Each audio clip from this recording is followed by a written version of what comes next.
Elles ont souri aux caméras, remporté des prix, conquis des fans dans le monde entier et gardé pendant longtemps une part importante de ce qu'elles sont réellement. Aujourd'hui, sur cette chaîne, nous allons révéler quelque chose que beaucoup n'auraient jamais imaginé à propos de 10 actrices françaises qui sont lesbiennes et que vous ne connaissiez pas. Ce ne sont pas des rumeurs, ni des spéculations, ce sont de vraies femmes, avec des carrières brillantes, qui ont choisi de vivre leur vérité avec courage, sans demander la permission à qui que ce soit. Certaines l'ont assumé ouvertement, d'autres ont laissé leurs actes parler d'eux-mêmes, mais elles ont toutes une chose en commun. Elles vivent de manière authentique, loin de la pression de plaire au monde.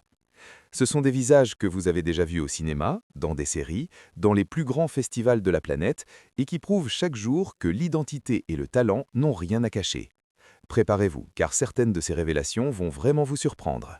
Et si vous n'êtes pas encore abonné à cette chaîne, faites-le dès maintenant et activez la cloche des notifications, car ici, il y a toujours quelque chose qui vaut la peine d'être découvert. Muriel Robin n'a pas eu un parcours facile avant d'atteindre la reconnaissance qu'elle connaît aujourd'hui. Née le 2 août 1955, en Montbrison, en France, elle a grandi dans une famille modeste, étant la plus jeune de 3 sœurs. Encore enfant, elle a ménagé avec ses parents à Saint-Étienne, où elle a passé une grande partie de sa jeunesse. À l'école, elle a eu des difficultés et a échoué 2 fois au baccalauréat, l'examen final français. Sans beaucoup d'options, elle a commencé à travailler dans le magasin de chaussures de sa famille, sans imaginer que la scène serait sa véritable destinée. En 1977, à 22 ans, elle a pris une décision importante. Elle a tout quitté pour partir à Paris. Là-bas, elle a intégré le célèbre cours Florent, une école de théâtre qui a révélé de nombreux talents. C'est dans cet environnement que Muriel a commencé à développer son style unique, mêlant humour et observation profonde sur la vie quotidienne. Avec le temps, elle s'est imposée comme comédienne, conquérant le public avec des spectacles pleins d'énergie et d'authenticité. Le succès n'a pas tardé à arriver. Muriel Robin a construit une carrière solide au théâtre, à la télévision et au cinéma. En 2007, elle a obtenu une reconnaissance internationale en remportant l'International Emmy Award de la meilleure actrice. Elle a également reçu plusieurs nominations importantes, dont 6 nominations au prix Molière et 1 au César, ce qui démontre sa volatilité et son talent. Mais derrière cette trajectoire de réussite, il existait des défis moins visibles. Depuis sa jeunesse, Muriel n'a jamais caché son orientation sexuelle. Elle a toujours été ouverte sur le fait d'être lesbienne. Mais cela a eu un impact direct sur sa carrière. L'actrice a souvent critiqué l'industrie du cinéma français, affirmant que de nombreux professionnels restent marqués par des préjugés. Selon elle, le fait d'être assumée lui a fermé l'accès à certains rôles plus sérieux, comme si sa vie personnelle définissait ses capacités artistiques. Muriel a également souligné une différence claire de traitement dans le milieu artistique. D'après elle, les acteurs hétérosexuels sont souvent valorisés lorsqu'ils interprètent des personnages LGBTQ+, comme s'ils élargissaient leur palette.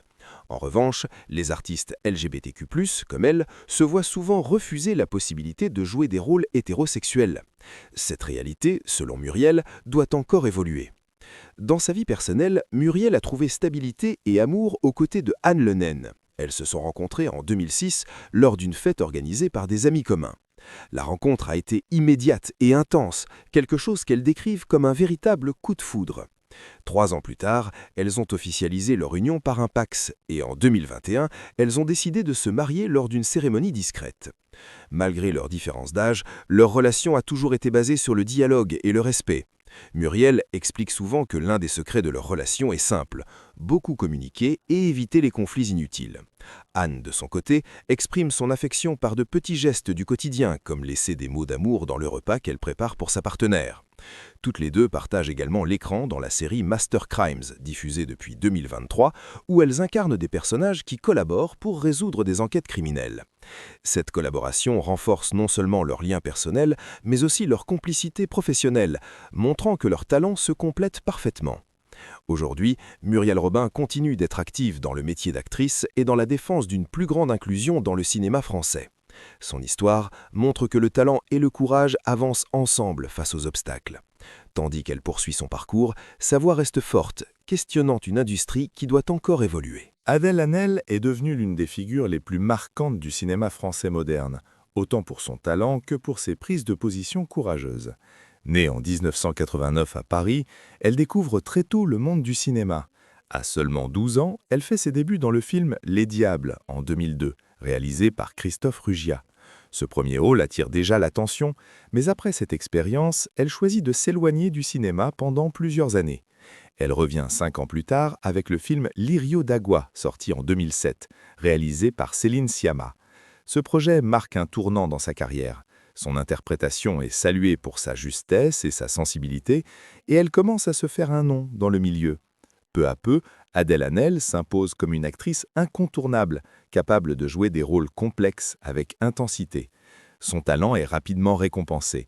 Elle remporte 2 Césars, l'un pour son rôle secondaire dans Suzanne, en 2014, et l'autre pour le meilleur rôle féminin dans Amor a Primera Abrigo, en 2015. Ces distinctions confirment la place de sa génération. En 2019, elle atteint une reconnaissance internationale avec le film Retrait d'une jeune femme en Cham, une œuvre qui touche profondément le public, notamment la communauté lesbienne à travers le monde. Mais la vie d'Adèle ne se résume pas à ses performances à l'écran.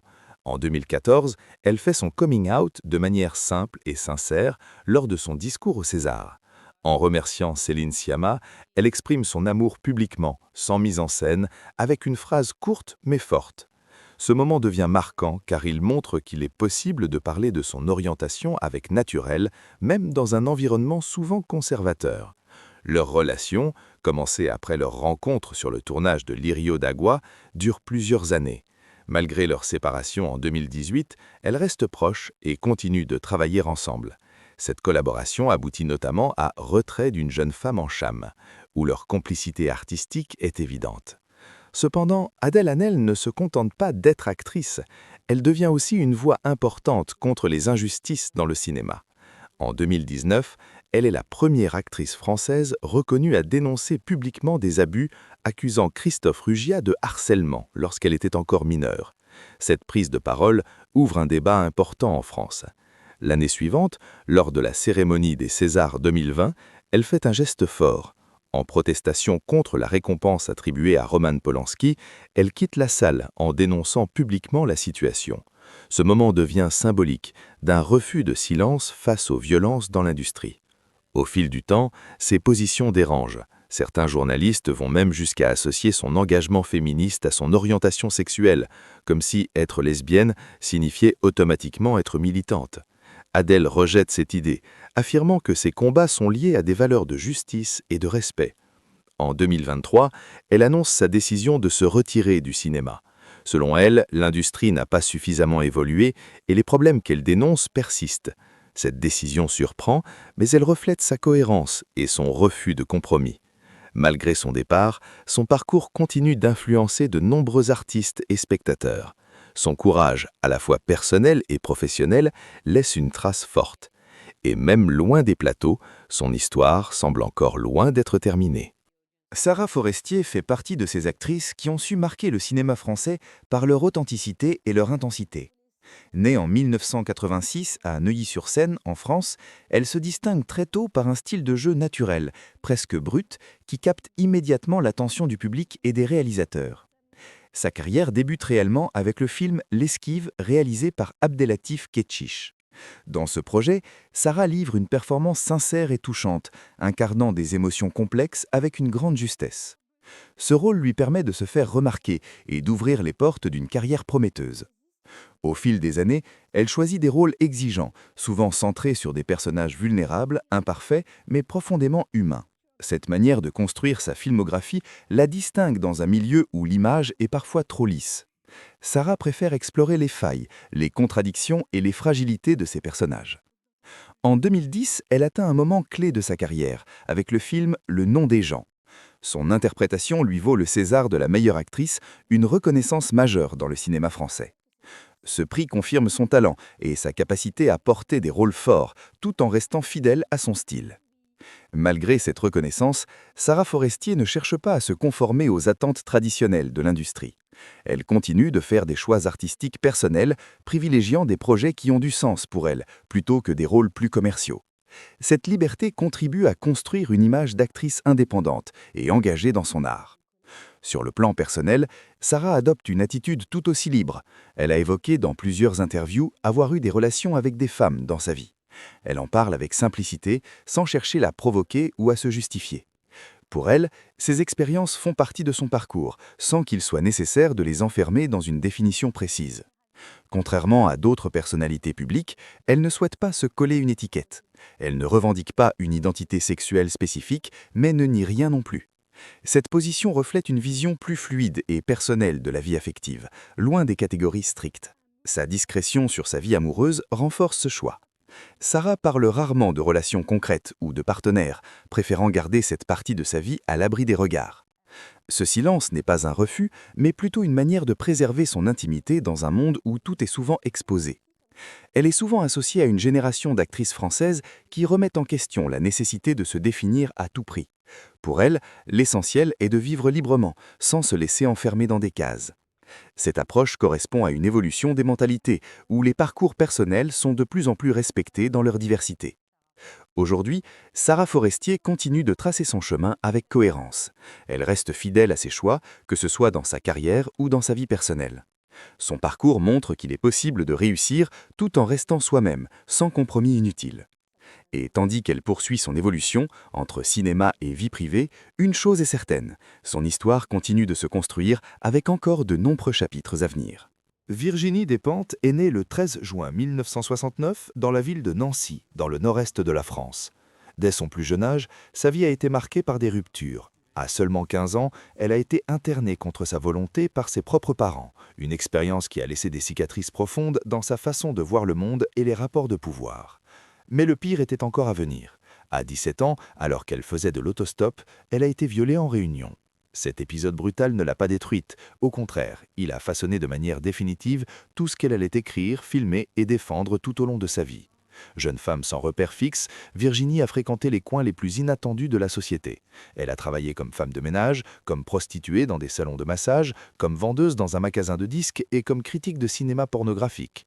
Elle ne s'est pas cachée de ses expériences, elle les a utilisées comme matière première. En 1994, elle a publié le livre qui allait secouer le monde littéraire français, Baise-moi. L'œuvre était brutale, crue et sans filtre.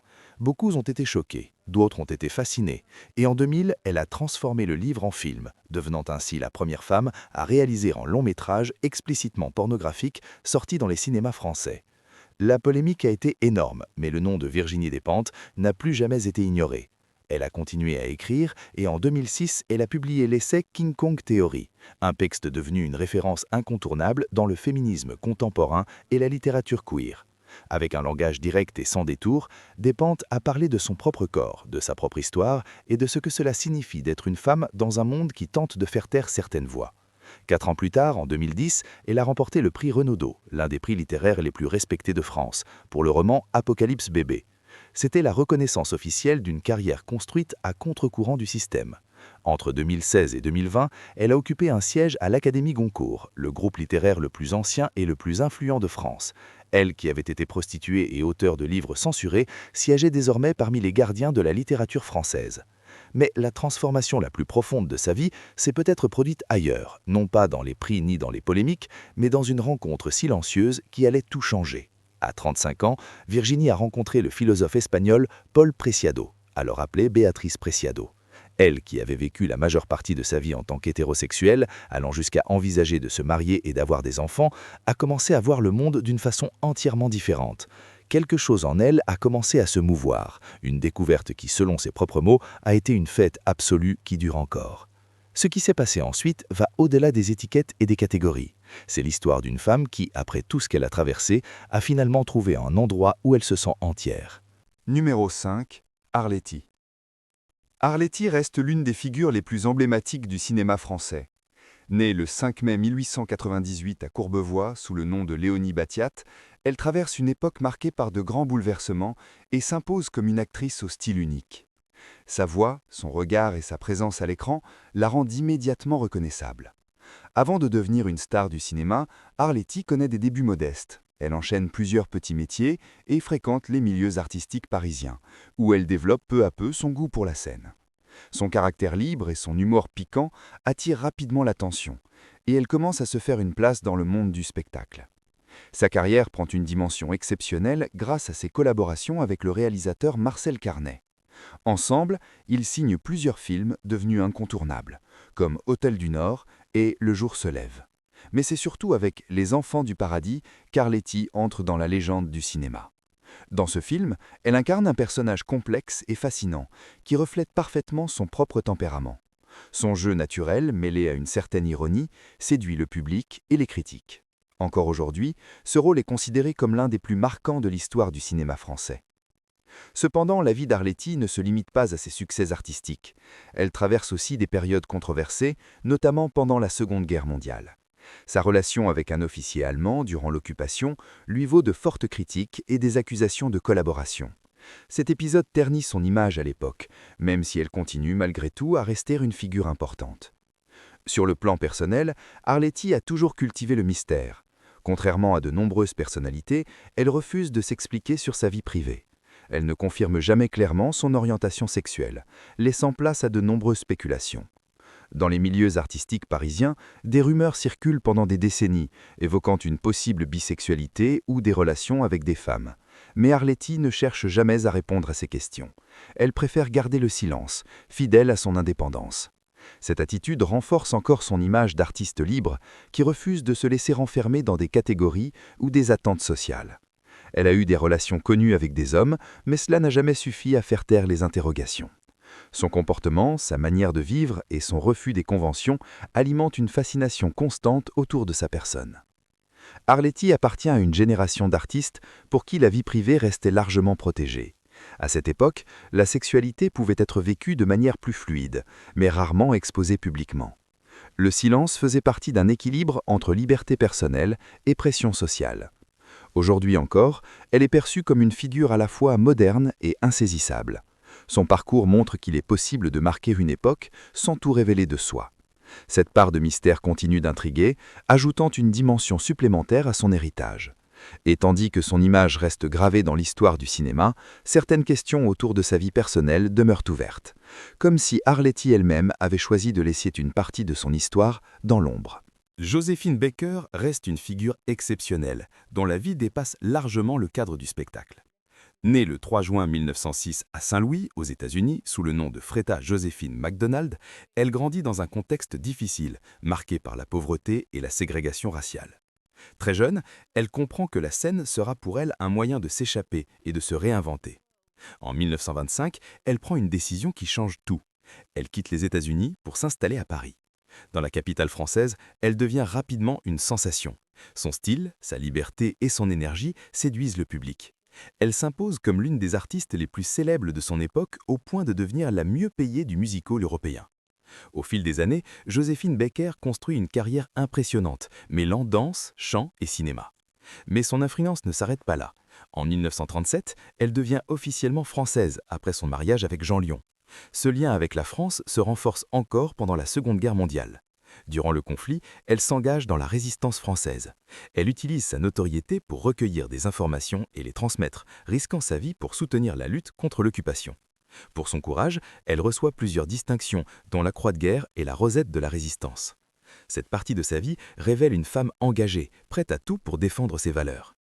Après la guerre, elle poursuit son engagement, notamment dans la lutte pour les droits civiques. Elle adopte 12 enfants de différentes origines qu'elle appelle sa tribu arc-en-ciel. À travers ce geste, elle souhaite montrer qu'il est possible de vivre ensemble au-delà des différences. En 2021, la France lui rend un hommage historique en l'accueillant symboliquement au Panthéon de Paris, faisant d'elle la première femme noire à recevoir cet honneur. Ce moment souligne l'importance de son héritage, à la fois artistique et politique. Sur le plan personnel, la vie de Joséphine Baker est tout aussi riche et complexe. Elle s'est mariée à plusieurs reprises avec des hommes, mais sa vie affective ne se limite pas à ces unions. Elle a entretenu des relations avec des femmes, notamment avec la chanteuse de jazz Clara Smith, une relation souvent citée par les historiens. Son fils, Jean-Claude Baker, a lui-même évoqué cette dimension de sa vie, décrivant sa mère comme une femme attirée par les femmes, sans jamais nier ses nombreuses relations avec des hommes. Parmi les noms souvent associés à Joséphine figure aussi Frida Kahlo, avec qui elle aurait eu une relation. Malgré cela, Joséphine Baker n'a jamais parlé publiquement de son orientation sexuelle. À son époque, une telle révélation pouvait mettre fin à une carrière. Elle choisit donc de vivre librement, mais discrètement sur ce point. Dans le Paris des années 1920 et 30, cette liberté faisait partie de son image. Elle incarnait une femme moderne, indépendante et audacieuse qui refusait les normes imposées. Sa vie sentimentale, tout comme son parcours artistique, reflète ce refus des limites. Aujourd'hui encore, Joséphine Baker fascine par sa capacité à être multiple, artiste, résistante, militante et femme libre. Et derrière cette vie intense, il reste encore des aspects à découvrir, comme si son histoire continuait de révéler de nouvelles facettes avec le temps. 7. Colette. Colette est l'une des figures les plus fascinantes de la littérature française, connue autant pour son talent que pour sa liberté de vie. Née le 28 janvier 1873 à Saint-Sauveur en Puisaye, en Bourgogne, sous le nom de Sidonie Gabrielle Colette, elle grandit dans un environnement rural qui marquera profondément son écriture. Sa carrière commence dans des conditions difficiles. Son premier mari, Henri Gauthier Villard, connu sous le nom de Willy, publie les premiers romans de la série Claudine sous son propre nom. Pendant des années, Colette écrit dans l'ombre, sans reconnaissance officielle. Cette situation crée une frustration profonde, mais elle continue malgré tout à écrire. Après leur divorce en 1909, Colette se bat pour récupérer ses droits d'autrice. Ce combat marque un tournant dans sa vie. Libérée de cette relation, elle peut enfin signer ses œuvres et construire sa propre carrière. Elle publie ensuite plus de 30 livres, dont des titres majeurs comme Chérie et Gigi, qui renforcent sa réputation.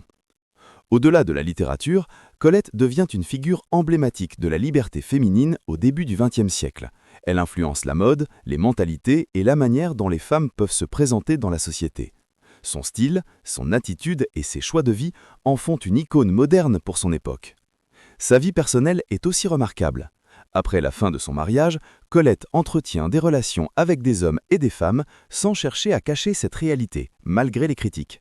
Elle vit sa vie sentimentale avec une liberté rare pour son temps, assumant ses choix même face au jugement. L'une de ses relations les plus connues est celle avec Mathilde de Morny, surnommée Missy. Cette femme, issue de l'aristocratie et liée à la famille de Napoléon III, adopte un style masculin et vit ouvertement ses relations avec des femmes. Leur histoire d'amour attire l'attention et provoque de nombreuses réactions. En 1907, lors d'une pantomime intitulée « Rêve d'Égypte », Colette et Missy échangent un baiser sur scène. Ce geste provoque un scandale à Paris, allant presque jusqu'à créer une émeute. À partir de ce moment, il devient difficile pour elles de vivre leur relation publiquement, même si leur histoire continue encore plusieurs années. Colette entretient également une relation avec Nathalie Clifford Barney, une figure importante du cercle lesbien parisien. Ces relations montrent à quel point elle évolue dans un milieu artistique où les normes sont souvent remises en question. Son premier mari, Willy, acceptait ses relations avec des femmes, mais uniquement parce qu'elle continuait à écrire pour lui. Cette situation est perçue par Colette comme une autre forme de contrôle et d'exploitation, ce qui renforce son désir d'indépendance. Malgré son succès, sa vie personnelle a aussi des conséquences. Sa bisexualité assumée empêche notamment son entrée à l'Académie française, preuve des limites de tolérance de l'époque. Pourtant, cela ne l'empêche pas de continuer à vivre selon ses propres règles. Son histoire a été racontée au cinéma dans le film Colette avec Keira Knightley, qui met en lumière ses relations et son parcours avec sensibilité. Aujourd'hui encore, Colette incarne une liberté rare, à la fois artistique et personnelle, et son héritage continue d'inspirer, laissant entrevoir encore bien des aspects de sa vie à redécouvrir. Océano Rosemary s'impose comme une voix unique dans le paysage culturel français contemporain. À la fois actrice, humoriste et militante, elle utilise la scène comme un espace d'expression libre, où le rire devient un outil pour parler de sujets souvent ignorés. Dès ses débuts, elle choisit une approche directe. Son spectacle « La lesbienne invisible » marque un tournant important dans sa carrière. Avec humour et intelligence, elle y aborde la question de la visibilité lesbienne en France, un thème rarement traité de manière aussi frontale dans le monde du spectacle. Ce spectacle rencontre un large public, car il met des mots simples sur des réalités complexes. Océano Rosemary parle du quotidien, des stéréotypes et des malentendus, tout en créant une proximité immédiate avec les spectateurs. Son style est accessible, vivant et sincère, ce qui rend son message encore plus fort. Contrairement à d'autres artistes qui séparent leur vie personnelle de leur travail, elle fait de son identité un élément central de son œuvre. Elle est ouvertement lesbienne et ne cherche jamais à atténuer cet aspect. Au contraire, elle l'assume pleinement et l'intègre dans chacune de ses créations. Son engagement dépasse la scène. Elle est aussi une militante active pour les droits LGBTQ+, en France. Elle intervient régulièrement dans le débat public, apportant une perspective souvent absente, celle des lesbiennes. Pour elle, il ne s'agit pas seulement de représenter, mais aussi de corriger un déséquilibre.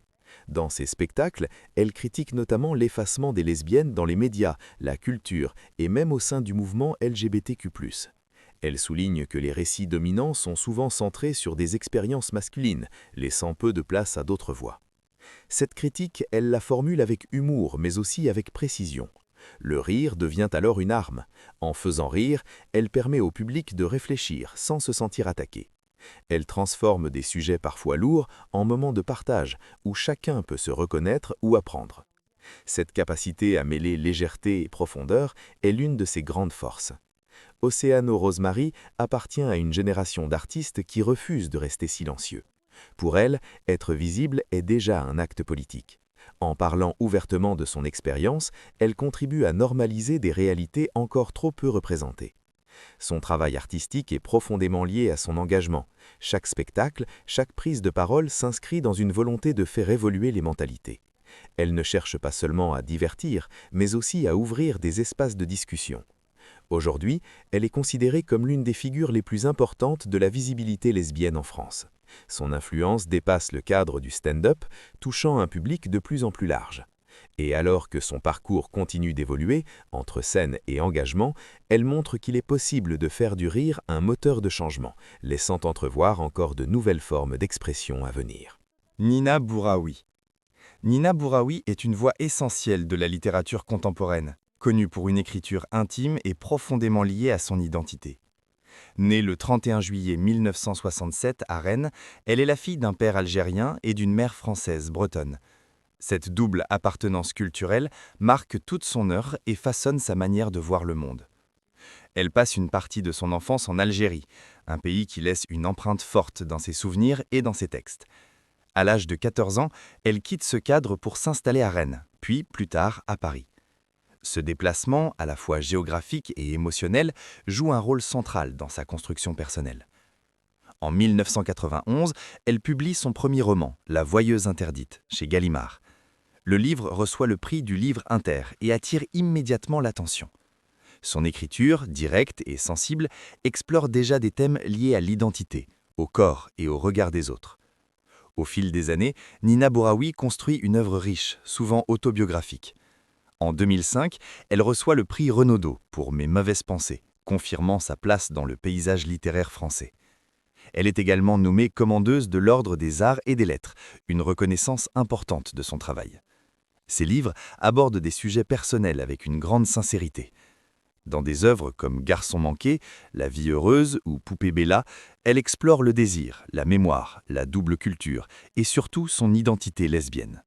Son écriture devient un espace où elle peut exprimer ce qui a longtemps été difficile à dire. Très jeune, Nina ressent une attirance pour les femmes, mais elle ne parvient pas à l'assumer. À Rennes, elle vit cette réalité dans la peur et la honte, influencée par le regard de la société. Elle décrit cette période comme marquée par une forte homophobie intériorisée, un conflit entre ce qu'elle ressent et ce qu'elle pense devoir être. À Paris, elle fréquente le Katmandou, un club lesbien connu de la rue du Vieux-Colombier. Pourtant, même dans cet espace, elle reste sur ses gardes. Elle y va seule, évite de donner son nom ou son numéro, craignant d'être reconnue. Cette peur constante montre à quel point l'acceptation de soi peut être un processus long et difficile. Son coming out ne se fait pas de manière volontaire. Au lycée, une camarade révèle son orientation à d'autres élèves. Ce moment, vécu comme une exposition forcée, marque profondément son parcours. Mais avec le temps, elle décide de reprendre le contrôle de son histoire. C'est surtout lors des débats sur le mariage pour tous en France qu'elle choisit de parler ouvertement. Face à la montée des violences homophobes, elle ressent le besoin de s'exprimer pour aider les plus jeunes. Elle veut offrir des repères à celles et ceux qui vivent le rejet. Nina Bouraoui critique aussi les clichés liés à l'homosexualité féminine. Elle refuse les catégories imposées et insiste sur le fait que le désir ne peut être séparé de l'amour. Pour elle, l'identité ne doit pas être enfermée dans des définitions rigides. Aujourd'hui, elle continue d'écrire avec la même intensité, transformant ses expériences en littérature. Et à travers ses mots, elle laisse entrevoir une quête qui, même après tant d'années, continue encore d'évoluer. Sarah Giraudot appartient à une génération d'actrices qui allient talent, discrétion et liberté personnelle. Née le 1 août 1985 à Boulogne-Billancourt, elle grandit dans un environnement artistique. C'est la fille d'Annie Dupéret et de Bernard Giraudot, deux figures reconnues du cinéma et du théâtre français. Cette proximité avec le monde artistique influence naturellement son parcours. Très tôt, Sarah développe un goût pour la scène. Elle s'oriente vers le théâtre où elle trouve un espace d'expression qui lui correspond. En 2007, elle reçoit le Molière de la révélation théâtrale, une distinction qui marque le début de sa reconnaissance professionnelle. Ce prix confirme son talent et attire l'attention sur son travail. Au fil des années, elle construit une carrière solide, alternant entre théâtre, cinéma et télévision. Elle choisit des rôles variés, cherchant toujours à explorer des personnages riches et nuancés. En 2018, elle remporte le César de la meilleure actrice dans un second rôle pour le film Petit paysan.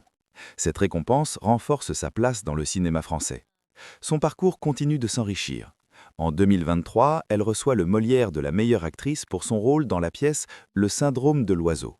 Cette nouvelle distinction montre sa capacité à évoluer et à se renouveler sur scène. À l'international, elle se fait connaître grâce à la série Le Bureau des légendes, diffusée entre 2015 et 2020. Elle y interprète Marina Loiseau, une espionne complexe et déterminée. Ce rôle lui permet de toucher un public plus large et de s'imposer au-delà des frontières françaises. Malgré cette visibilité, Sarah Giraudot reste très discrète sur sa vie personnelle. Elle accorde peu d'interviews sur ce sujet et préfère garder une certaine distance avec les médias. Cette attitude reflète un choix clair, celui de protéger son intimité. Certaines sources évoquent sa bisexualité, mentionnant qu'elle en aurait parlé dans des interviews récentes. Cependant, elle n'a jamais fait de déclaration officielle ou spectaculaire. Elle aborde ces questions avec simplicité, sans chercher à les mettre en avant. Dans sa vie privée, elle partage son quotidien avec l'acteur Simon Hubert, avec qui elle a 3 filles. Cette relation stable fait partie de son équilibre, même si elle en parle très peu publiquement. Sarah représente une génération d'artistes françaises pour qui la sexualité n'a pas besoin d'être définie ou expliquée en détail. Pour elle, l'essentiel est de vivre librement, sans pression extérieure. Cette approche correspond à une évolution des mentalités où les identités deviennent plus fluides et personnelles. Son choix de discrétion ne signifie pas un refus, mais plutôt une manière différente d'exister dans l'espace public. Elle montre qu'il est possible d'avoir une carrière visible tout en gardant une part de mystère. Aujourd'hui, Sarah Giraudot continue de développer son parcours avec cohérence, en restant fidèle à ses choix artistiques et personnels. Son histoire illustre une nouvelle manière d'être actrice, plus libre et moins contrainte par les attentes. Et alors qu'elle poursuit son chemin entre scène et écran, son parcours semble encore en pleine évolution, laissant entrevoir de nouveaux rôles et de nouvelles facettes à découvrir. Et c'est ainsi que nous arrivons à la fin d'une nouvelle vidéo qui, sans aucun doute, vous a fait voir ces femmes sous un autre angle. Ces 10 actrices françaises qui sont lesbiennes et que vous ne connaissiez pas prouvent que derrière chaque sourire face aux caméras, il existe une histoire réelle, pleine de courage et de vérité. Être authentique dans un monde qui pousse souvent les gens à cacher qui ils sont est un acte de force qui mérite tout le respect. Maintenant, nous voulons connaître votre avis. L'une d'elles vous a-t-elle surpris? Connaissiez-vous déjà certains de ces noms? Laissez votre commentaire ci-dessous car nous adorons lire ce que vous pensez et votre opinion est très importante pour faire grandir cette chaîne. Si cette vidéo vous a surpris ou vous a appris quelque chose de nouveau, partagez-la avec quelqu'un qui voudra aussi le savoir. Et si vous n'êtes pas encore abonné à cette chaîne, faites-le dès maintenant, c'est rapide et gratuit. Activez la cloche des notifications pour être toujours le premier à savoir quand une nouvelle vidéo est publiée. À la prochaine vidéo.